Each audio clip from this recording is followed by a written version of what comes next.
Hey, how you doing? It's so good to see you again. It's been a little bit, but I'm back. You might think, is he back? He's back. What is he back to? Where was he? Was he ever anywhere to leave? Did he even have a career in the first place that he could have been back to? Very quality question, Dad. He supports me. He does. Not like financially, but he paid for my whole life for like 20 years. But I'm gonna tell you all now the story of the time where I actually broke my face. And a lot of people tell me that that's funny for some reason. A lot of times people are like, what was the worst bone you've ever broken? Because I've broken 11 bones, 10 of which during my middle and high school years. 8th grade, a baseball impaled my face very, very fast. I don't know why I had such bad reflexes. I watched it just hit my face, kind of like how we're all watching this pandemic and just watching it hit us and then for some reason deciding to do nothing about it, just like that. And there's the seams of the baseball. You could see them on my face for weeks. My face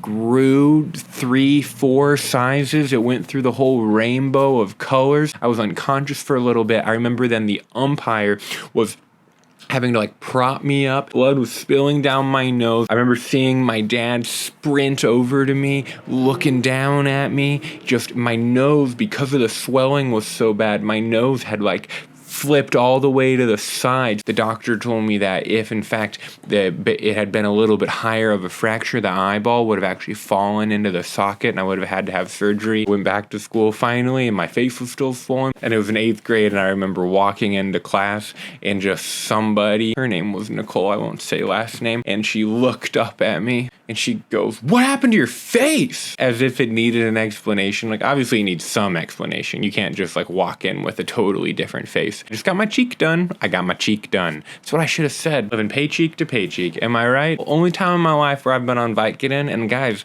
I don't want to glorify Vicodin, but let me tell you, it worked. But they wouldn't let me fall asleep even on the Vicodin because the doctor was nervous that if you have a concussion and you fall asleep, like that can be really bad, you know? How are you going to put somebody on Vicodin?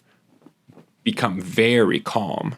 And then all of a sudden tell them you're not allowed to sleep for a while till we figure this out. The guy who took the base for me for getting hit by the pitch, one of my best friends, Will, he as an 8th grader, terribly terrified of blood. Once he saw all the blood on me, he started feeling woozy. And one of the best parts of this whole story is that then he had to actually get in the bed next to me, both in all their baseball gear, in a hospital bed together. Because of getting the baseball to the face and because of that whole experience, somehow I became the bad guy in the Little League I was playing in, because then everybody else was forced from that point on that season to wear one of those like mask cage things around their face with the mask. And so then I wasn't the guy who got hit in the face with a baseball. Somehow I became the guy who's forcing everybody else to wear these face masks. It was hard for me to play dodgeball for many years after that, even just to see a ball flying at me. I don't know why I just want to tell that story. If you had a good time, let me know.